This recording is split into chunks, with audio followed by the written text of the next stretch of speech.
예, 3.1혁명 100일 기념 인문학 강의 시간입니다. 지난주 내용 기억나십니까? 이순신이 어떤 거 있었죠? 그쵸. 거북선이라든가, 그 다음에 근대적 전술 같은 거. 즉, 이순신이 옛날에 있던 거를 가지고 다 새롭게 만들었다. 그래서 온고지 시대 혁신가에서 새로운 거 개발하신 것도 많이 있지만, 옛날에 조선시대부터, 고려시대부터 이어져 오던 거를 정말 다 영혼까지 끌어모아서 그렇게 전략적으로 잘 대처하셨다. 눈에 띄신 분이었고, 근대 해전을 창시자였고, 임진왜란을 실제적으로 끝낸 그런 분이셨고.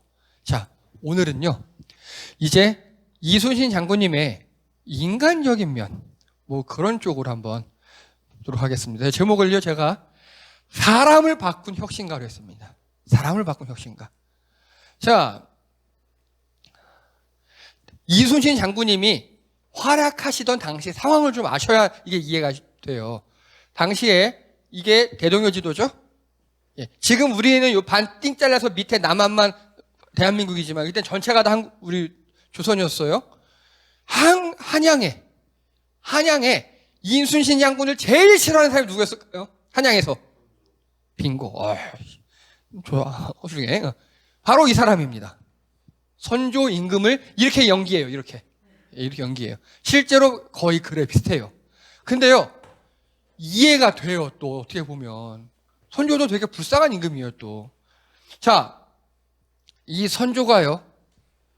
자, 먼저 한소라. 왜 선조라 그럴까? 세종, 태종, 단종, 영조, 정조 이렇게 부르잖아. 아니야.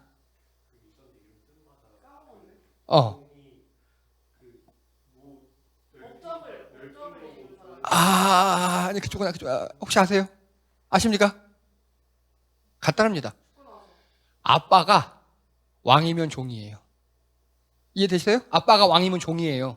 아빠가 왕이 아니면 조예요. 즉 선조는요, 아빠가 왕이 아니었어요. 그러니까 예를 들어서 세종대왕의 아빠가 누굽니까? 태종이죠. 태종도 종이죠. 왜? 위에 태조가 왕이었으니까. 태조는 아빠가 왕이 아니잖아요. 그러니까 조예요, 조. 그래서 종을 그렇게 구분합니다. 근데 선조는요, 아빠가 왕도 아니고요, 조선시대 최초로 사촌의 동생이에요. 오촌. 왕의 오촌으로 왕이 됐어요. 선조 전대 임금의 명종이었거든요. 되게 병약했어요. 근데 아들이 없네. 낳으면 다 죽어요, 아들이. 그래서 사촌들 있죠. 사촌의 애들 중, 오촌 조카잖아요. 오촌 조카 중에서 제일 똑똑한 놈 뽑은 게 선조예요. 자, 보세요. 그래서 선조는요, 세자 시절이 없어요. 세자 시절이. 요즘 말로 할게요. 수습, 인턴, 레지던트 없는 거예요. 그거 없고 그냥 어느 날 갑자기 대통령 된 거예요. 그치, 낙하산이지. 미치겠는 거야. 선조가 왕이 됐어요. 16세 때. 왕이 딱 돼보니까 이황, 이희, 유성룡, 이덕형, 이항복 이런 당대의 최고의 학자들이 전하 그러고 있는 거예요. 앞에. 나 16인데. 미치는 거죠. 그래도 어쨌든 왕의 오촌이었으니까 무슨 군 이렇게 불리긴 했어요. 그래도 그 이름만 불렸지 그냥 귀족집 자제였어요. 그러니까 이황 대감님, 이 대감님, 유성룡 대감님 막 쫓아다니면서 공부도 하고 그랬던 애인데 어느 날 왕이 돼 보니 이런 위대한 분들이 전하 그러고 있어요. 미치는 거죠, 완전히 진짜. 그리고 이런 분들이 다 장관, 영의정, 우의정 하면서 옆에서 이러시면 안 됩니다. 전하 통촉 이러고 있으면 어떻겠습니까? 그렇죠. 살 떨리겠죠, 완전히. 그리고요, 전란이 일어났어요. 그러니까 권율, 이순신, 곽재우, 김덕령, 서산대사, 사명대사 이런 사람들의 전국에 일어나요. 선조는요, 가뜩이나 왕권이 약해요. 기반이 없으니까. 근본이 없잖아요. 근본 없죠. 세자교육도 못 받았죠. 보통 이러면 외척이라 그래서 외갓집 혹은 내 와이프의 그 처갓집에 세력은 없는데 그것도 없어요. 완전 이 왕궁에서 혈혈단신. 그나마 이렇게 훌륭한 신하들이 있었기에 망정이에요. 그나마. 그러다 보니까 선조는요, 정치에 굉장히 능해요. 그 사이의 정치에 엄청나게 능한 거예요. 그리고요, 이 신하들이 만약에 대동단결하면 자기는 끝이에요. 안 그렇겠습니까? 이런 분들이 얼마나 위대한 분이냐면요. 여러분들 이게 왜 위대하냐고 생각하냐면요. 자, 1,000원, 5,000원, 예. 그리고 이인의 엄마는 5만 원. 219 엄마 신사임당 5만 원. 그리고 이순신 100원. 그리고 만든 거북선 5원. 이런 거예요, 지금. 우리나라 화폐에서요, 사람 들어가는 화폐치고 여기서 벗어나는 건 세종대왕 정도밖에 없어요. 그렇죠? 그런 시대에 선조가 태어난 겁니다. 선조가 왕이 된 거예요. 자, 여러분 같으면 어떻게 하겠습니까?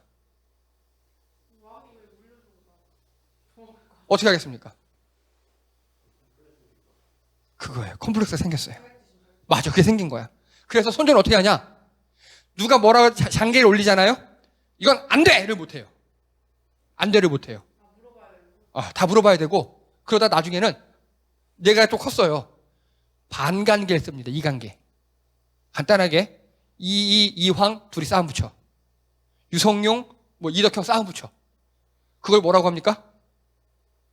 붕당정치라고 합니다. 붕당정치. 들어보셨죠? 붕당정치를 시작합니다. 동인, 서인, 남인, 북인 나눠서 막 지들끼리 싸우고 그러잖아요.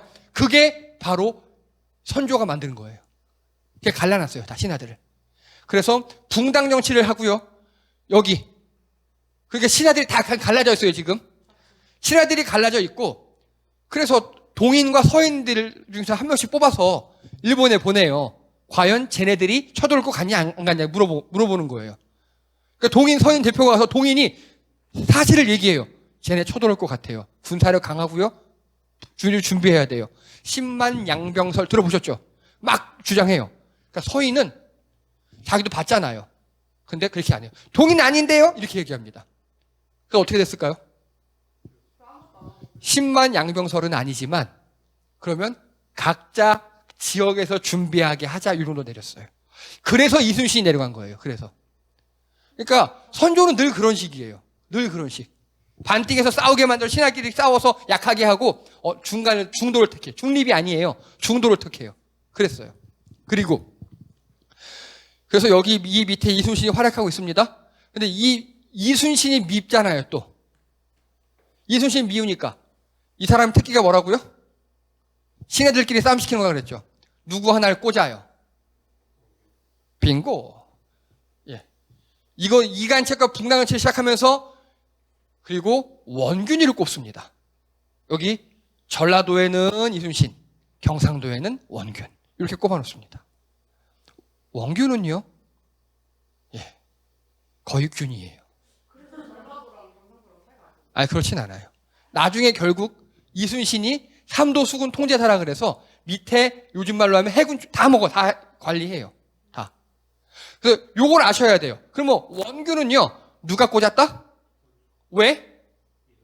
그거예요. 그거 이해하셔야 돼요. 그거를. 그러니까 이간택과 붕당에서 서로 신하들끼리 싸우는 게 선조의 특기예요. 왜냐하면 왕권이 불안하니까. 실제로요, 역사적 가정은 무의미합니다만 이순신이 나도 이씨다 왕하겠다 하면 분명히 됐을 겁니다. 그렇죠. 그렇게 분명히 됐을 거예요. 예, 그건 누구나 다 동감합니다. 그래서 원균을 꼽아놓은 거예요. 이 상황을 이해하시고 이제 보십시오. 얼마나 불쌍합니까? 이순신 장군. 저기 한양에는 임금이라고 앉아가지고 다 사사건건 트집 잡고 왜 거기서 배를 뺐니? 왜 거기서 안 잡았니? 그러고 있어요. 옆에는 선조가 꼽아놓은 이상하게 생긴 애 하나 있어가지고 야 맨날 술 먹고 꼬장 부리고 난주일기 보면요. 원균을요. 균으로 표시해요. 예, 균으로 표시합니다. 진짜 그래요. 사사건건 트집이에요, 진짜. 자, 그 상황이에요, 지금. 최고의 지금 악당 둘을 상대하고 있는 거예요. 일본이 상대하기도 힘든데, 외국인들 선멸하기도 힘든데, 뒤에서 이렇게 디스 거는 애들, 트롤링이라 그래요, 이거를. 트롤링들을 막 하는 애들을 잡고, 그러고 전쟁하고 있는 거예요. 예. 자. 눈앞에 외놈과의 싸움도 힘든 판에, 한양에서는 선조가 사사건건 트집 잡아, 결국 파직, 압송, 고문, 백의종군까지 당하게 합니다. 그리고 옆에서는 경상도 말아먹은 원균이 말씀드렸죠? 68척을 스스로 침몰시켜버렸다고? 원균이 툭하면 수급체로 뛰어나가. 이게 무슨 소리인지 아십니까? 자, 이순신 장군님은요, 적의 배와 싸울 때 어떻게 싸웠다고요? 뭘로 싸워요? 전략으로. 간단하게 뭐, 그래서. 포로 격침시킨 거예요. 그렇게 하면 상대방의 수급이 뭔지 알아요? 수급? 모가지예요. 모가지. 목. 이 당시에요. 전공 있죠, 전공. 요즘은 전공할 때, 우리 전투에서 공을 할 때 어느 전투에서 이겼습니다. 몇 명을 이렇게 해요. 근데 그때는요, 그 증거가 없잖아요. 적장의 목이나 적병사들의 목을 베서 갖고 와야 돼요. 그래서 나 20명 배웠어요. 오, 잘했어! 이렇게 해주는 거예요. 그쵸. 어느 정도는. 귀, 코, 그치. 귀, 코 무덤이 있어요. 일본 같은 경우는. 예. 맞아요. 그래서 적의 수급을 얼마나 뱉는가가 내 공이에요. 이해되시죠? 근데 이순신 장군의 전략은 수급을 뵐 수 있는 전략입니까? 멀리서 포 쏴서 격침시키는 거잖아요. 수급을 뵐 수가 없어요. 이순신 장군님은 장기에 보면요. 무슨 전투, 적선 30척 격침 이렇게 보내요. 우리 생각에 30척 격침시켰으면 되게 잘한 거잖아요. 선조는 응? 수급은 안 뱉는데 이건 아니야? 이래요. 이게 나쁜 왕이에요. 이해되시죠? 그리고 원균은요. 이순신이 기껏 빵 서서 배를 가라앉혀 놓잖아요. 배 갖고 기껏 가가지고 막 포포한 애들 목 베가지고 원균 6명 뱀 이렇게 해놓는 거예요. 선조 봐라 이순신은 사람 하나도 못 죽여 적수급을 하나도 못 취했는데 원균은 무려 6이나 취했네. 원균 우쭈쭈 이러고 있었던 겁니다. 이해가 되십니까? 여러분 리더의 신상필벌은 그게 되게 중요합니다. 리더가 어떻게 상과 벌을 정하냐에 따라서 움직이는 게 달라져요. 선조가 그랬어요. 배를 격침시켰는데 이건 공이 아니래요. 그래서 나중에요. 선무공신이라 그래가지고 임진왜란에 1등 공신 무관 3명이 있어요. 이순신, 또 이순신의 절친 누구요? 유리, 권율, 그리고 나머지가 원균이에요. 이 3명이 최고 1등 공신이래요. 이순신이 다 잡아놓고 가서 막 수급 빼고 그러느라고. 근데 보셔요. 아무리 침몰하는 배라 그래도 거긴 사람들은 멀쩡할 거잖아요. 그들이 가만히 목 내놓고 있겠습니까? 아니겠죠. 그러느라고 또 수군들이 죽었어요. 즉 원균의 공을 세우기 위해서 우리 해군들이 죽었어요. 이런 상황이에요. 이런 상황. 이렇게 국가에서도 안 밀어주고 그리고 옆에서도 맨날 태클 걸고 그 상황에서 23전 23승을 하신 거예요. 그게 위대한 겁니다. 그게. 예. 자, 그리고 나중엔 또 말아먹어요. 그래서 12척만 남겨놔요. 12개만. 자, 그래서 제가 발견한 이순신 장군의 최고의 아이템입니다. 운주당 들어보셨습니까? 못 들어보셨죠? 예. 한자 그대로요. 이거는 이순신 장군의 서재 집무실 통영이고 현재 통영에 있어요. 통영에. 돌운, 옮길 운. 우리 운전, 운송할 때 쓰죠. 그 운자예요. 주, 꾀주, 계산주. 우리 주산 있죠. 주산. 할 때 쓰는 거예요. 자, 이걸로 만들어 보세요. 운주. 당은 집당자죠. 만들어 보세요. 운주당. 네. 꾀가 돌아다니는 집이에요. 꾀가 돌아다니는 집. 이게 돌아다니는 이 뜻이거든요. 이해가 되십니까? 꾀가 돌아다니는 집? 이해가 되세요? 무슨 말인지? 잘 안 되세요? 이거 보시면 됩니다, 이제. 자, 이곳에서, 이게 징비록에 나온 이야기예요. 자, 꾀가 운주당은요, 이곳에서 장군은 거처하면서 여러 장수들과 전쟁에 관한 일을 함께 의논했는데, 비록 지위가 낮은 군졸일지라도 전쟁에 관한 일을 말하고자 하는 사람에게는 찾아와 말하게 함으로써 군중의 사정을 통달했으며, 매양 전쟁할 때마다 부하 장수들을 불러보고 개체를 묻고 전략을 세워나가 싸웠기 때문에 패전한 일이 없었다. 제일 중요한 거 이겁니다. 비록 지위가 낮은 군졸일지라도, 지위 여호와 관계없이, 그가 하는 말이 전쟁에 관한 일을 이면 다 들었어요. 이게 운주당이에요. 이해가 되십니까? 보통 이 당시에 장군들이 작전회의 할 때는요, 그 장군급들만 모였어요. 병졸이 와서 어떻게 감히 이야기합니까?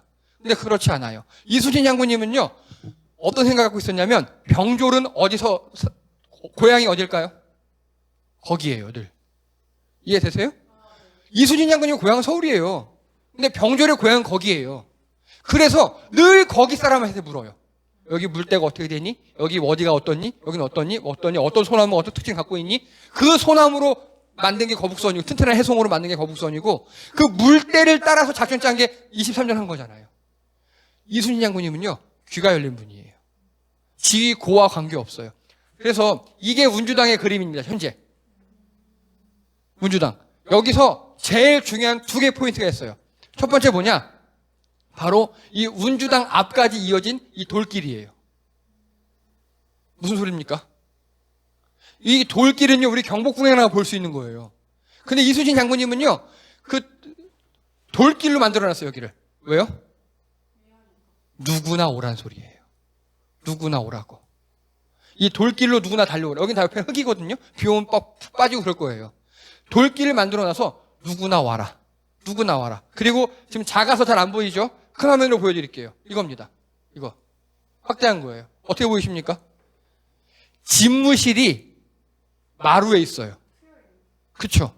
집무실이 여기 방에 있는, 쪽방에 있는 게 아니라 집무실이 이렇게 마루에 있어요. 마루에 앉아서 누구든지 오는 거를 다 받아주셔요. 여기서 뭘 하셨냐? 예. 기본 집무실이고 전략회의를 했어요. 그리고 또 부하들과 술 마시는 곳입니다, 여기서. 이순신 장군님의 3대 취미 중에 하나가 술이에요. 누구랑도 술 마셨어요. 누구랑도. 하고도 마셨어요. 누구랑도. 그리고 백성들과 소통하는 곳이에요. 승경도가 요즘 말로 하면 부르말부 같은 거예요. 좋아하셨대요, 그런 거. 그러니까 여기서 누구와도 얘기하고 누구랑도 소통하고 그런 공간이었던 거예요. 즉 모든 작전이 여기서 나왔다고 보면 됩니다. 그래서 그게 명량이었고 실천량이었고 그렇게 다 여러 해전에서 승리할 수 있는 이유가 바로 이 운주당 때문이에요. 그럼 운주당이 좋은 공간이냐? 절대로 아닙니다. 이순신 장군님께서 한양에 압송돼서 올라가죠. 그래서 좀 고문도 받고 그래요. 그동안에 삼도 수군 통제사를 누가 맡습니까? 아까 그 원균이가 맡아요. 균이가. 원균이가 맡자마자 일이 발생합니다. 이순신 장군이 맡으셨잖아요. 백성들이 어떻게 생각하냐면 운주당에만 가면 다 받아준다. 그렇게 얘기했어요. 내가 뭐 얘기할 거 있어요. 운주당에만 가면 다 받아준다 생각한 거예요. 사람들이. 근데 원균이가 잡자마자 이런 일이 발생합니다. 운주당을 폐쇄해버립니다. 그리고요. 애첩들과 술 마시는 곳을 변절시켜버려요. 애첩들이 오빠 나 여기 줘. 가져. 한 거예요. 그냥. 그리고요. 애첩들의 거주 공간이 되었습니다. 그리고 원균이 결국 여기서 살아요. 애첩들하고. 그래서 백성들이 뭐라고 생각하느냐? 에이 운주당! 이러는 겁니다. 이해가 되십니까? 공간이 문제가 아니에요. 그 공간을 누가 어떤 목적으로 활용하냐가 문제예요. 또 이순신 장군님은 그 통영에 설치한 운주당을 백성들 소통 공간 어딜 가든 다 그러셨어요. 어딜 가든지 쭉 옮겨 다니셨거든요. 어딜 가든지 다 무조건 운주당을 만드셔서 다 두루두루 소통했어요. 자, 그리고 두 번째는 엄정과 애민입니다. 엄정과 애민. 그 당시 임진왜란 당시 남부지방의 사망 원인이에요. 1위가 원균이에요. 왜요? 두 번 말아먹었어요. 그렇죠? 68척 자침, 150여 척 격침, 12척 도주.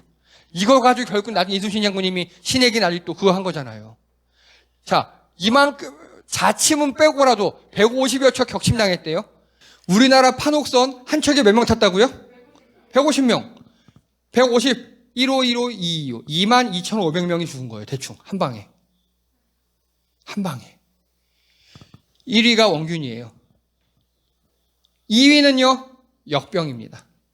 조사에 따르면 5천여 명 감염돼서 1,800명 죽었대요. 그 당시 남부지방 사망원인 3위가 뭔지 아십니까?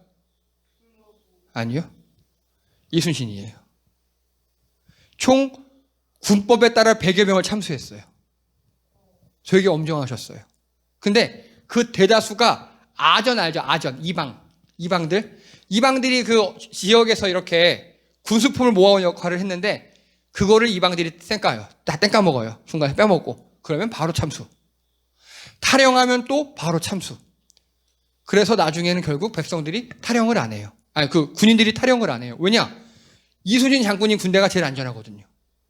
초창기에 한 100여 명을 죽였어요. 그래서. 그런데 이건 남부지방이에요. 법은 만인에게 평등하라는 거 말씀 아십니까, 여러분?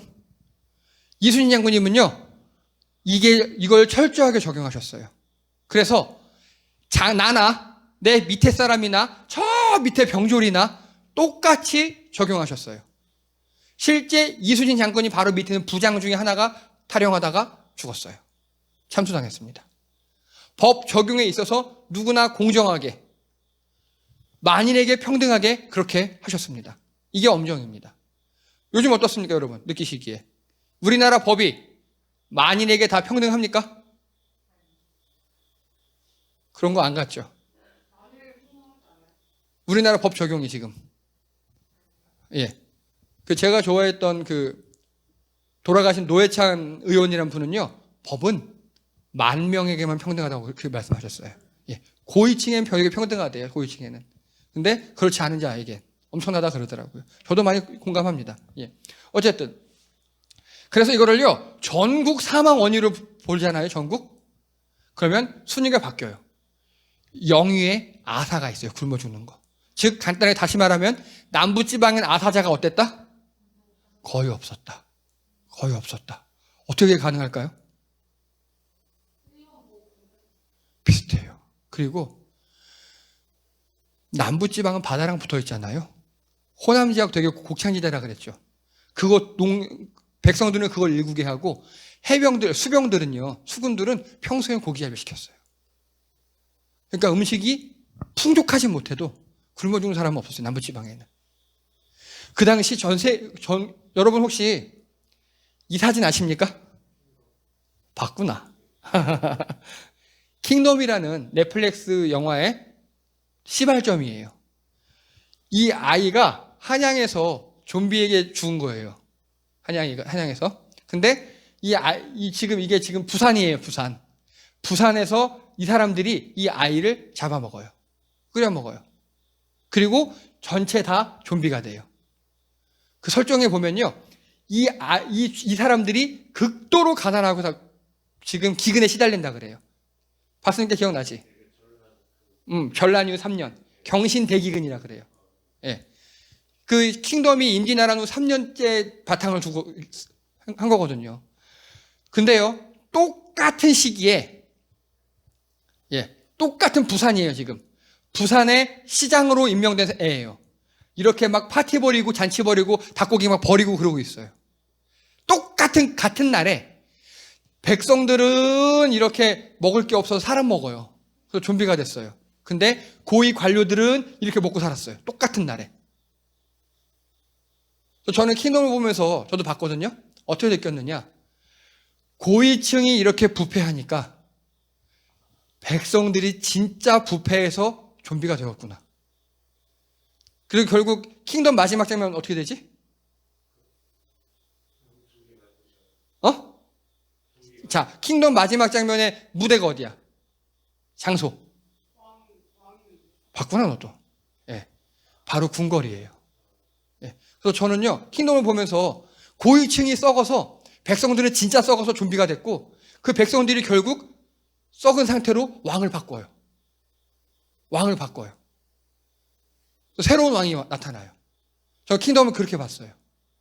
결국 되게 잔인하고 뭐 물에 빠지고 여러 가지 있지만 결국 좀비들이 왕을 바꿨잖아요. 결국은. 그렇게 봤어요, 저는. 근데 이게 경신대기근이라고 임진왜란 이후 3년 후에 대기근이 이렇게 사람 잡아먹을 정도였었어요. 임진왜란 때도 마찬가지였습니다. 비슷했어요. 왜냐하면 해봤자 일본인들이 다 뺏어가니까. 근데 유일하게 이순신 장군님이 다스리는 지역만큼은 농사가 됐어요. 왜? 안 뺏어가니까 아무도.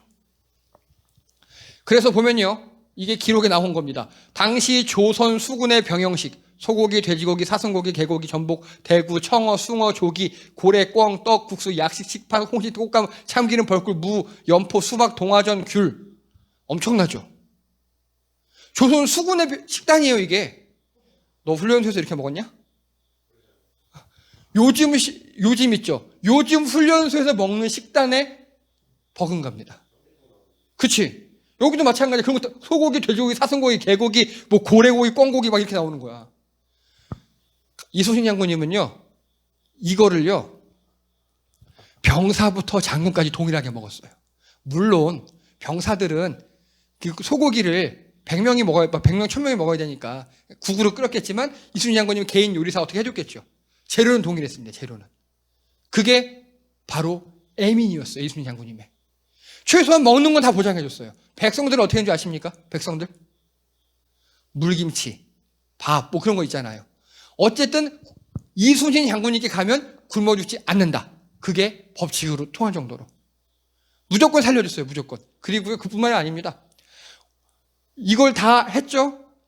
전쟁 중에 물자를 만들어서요, 조정에 상납까지 했어요. 여러분, 군대는 원래 소비 집단이에요. 그렇죠?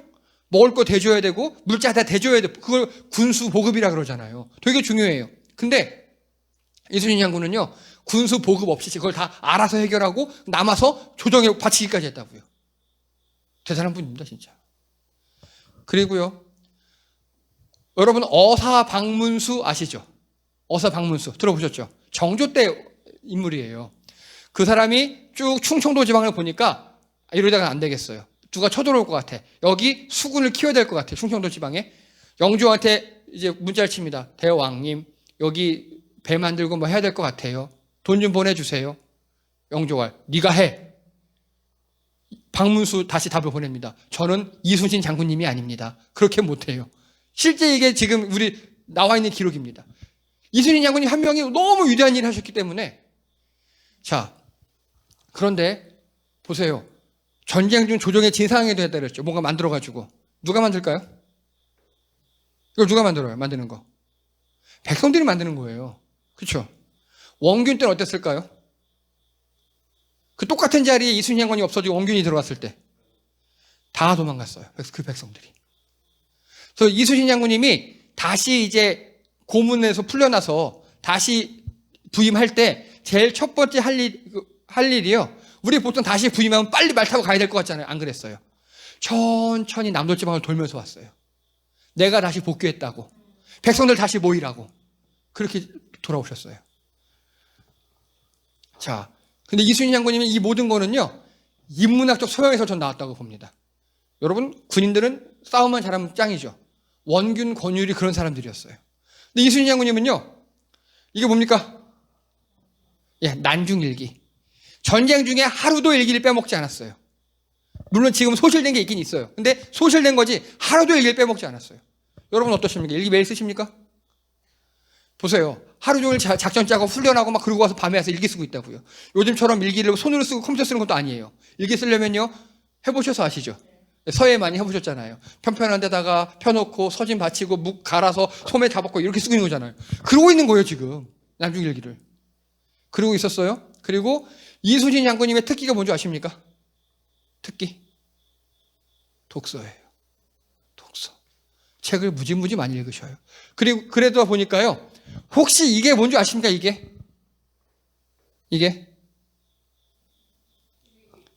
뭐냐면요, 장계별책이라고 해요. 장계별책. 이게 뭔 소리냐? 이순신 장군님이 워낙 글을 잘 쓰신 거예요. 글을 아주 소상하게 잘 썼어요. 워낙. 그리고 무슨 전쟁만 일어나면 다 보고서를 쓴 거예요. 또 그 보고서를 요즘에 옛날 말로 장계라 그래요. 장계. 이순신 장군님이 장계를 워낙 잘 썼기 때문에 그 장계는 원래 실록에 들어있어야 돼요. 근데 실록에서 장계들만 뽑아서 또 다른 책을 만들었어요. 그게 장계별책이에요. 얼마나 보고서를 잘 썼으면. 그래서 사람들이 돌려봤대요. 야, 이게 보고서야 하고 족보로 내려오고 이렇게. 그 장계별책을 분실했다가 최근 찾은 거예요, 지금. 그러니까 이순신 장군님의 저서인 거예요, 장계별책. 예. 얼마나 꼼꼼하게 기록하시고 예쁘게 문장을 쓰셨든지 그 당시 보고는 이렇게 해 라고 복사해서 돌려봤다는 겁니다. 그리고 이거 뭡니까? 이거 활. 이순신 장군님은요, 활을 잘 쐈을까요? 못 쐈을까요? 매우 잘 쏘셨대요. 근데 난중일기에 보면 되게 못 쏜 걸로 나와요. 왜 그럴까요? 이유는 안 나와요. 근데 요거 제가 조사를 했어요. 이순신 장군님의 난중일기 내용과 활 적중수를 한번 비교해 봤어요. 있어요. 원균이 꼬장 부린 날은 적중이 떨어져요. 즉 이순신 장군님은 활을 쏠 필요가 없거든요. 원래는 지휘만 하면 되잖아요. 그렇죠? 왜 쏘신 걸까요? 그거예요. 심한 말로 뚜껑이 열리고 확 돌아버릴 것 같은데 원균은 어쩔 수 없으니까 요즘 말로 관역에다가 원균 써놓고 이 한 거예요. 옆에 관역에는 선조 해놓고 이 한 거예요. 저는 그렇게 해석을 합니다. 그래서 진짜 난중일기 보면 원균 욕 되게 많거든요. 그날은 적중률이 떨어져요. 이렇게 스트레스를 푸셨구나. 여러분 취미 있으십니까?